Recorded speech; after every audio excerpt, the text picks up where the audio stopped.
Arrancamos con un tema importante que vaya que ha dado de qué hablar en las últimas horas. Hoy se lleva a cabo la ronda de entrevistas de los postulantes a la rectoría de la Benemérita Universidad Autónoma de Puebla para el periodo 2025-2029 ante la Comisión de Auscultación que está instalada en el edificio Carolino.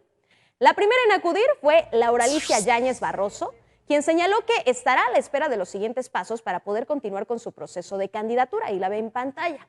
El segundo fue César Ricardo Cancino Ortiz, con más de 30 años de trayectoria como docente e investigador. Él destacó que los retos de la UAP requieren decisiones audaces y eficaces. A él le siguió María Lilia Cedillo Ramírez, la actual rectora, y quien busca reelegirse. Se presentó ante la comisión, ella expresó su intención de dar continuidad a su gestión al frente de la máxima casa de estudios y celebró que haya democracia en la institución. Por su parte, Eloísa Chilian Herrera se presentó ante la comisión de auscultación, pero ella declinó su postulación y brindó su apoyo a la rectora Lilia Cedillo. Y ojo, porque quien no se presentó a la entrevista con la comisión de auscultación para la rectoría de la UAP fue la escritora y experiodista Beatriz Gutiérrez Müller.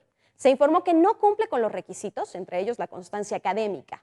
Su nombre fue postulado por un estudiante del Instituto de Ciencias Sociales y Humanidades, Alfonso Vélez Pliego, pero se descarta que ella sea una de las candidatas. Así que son 9 los candidatos a la rectoría de la universidad.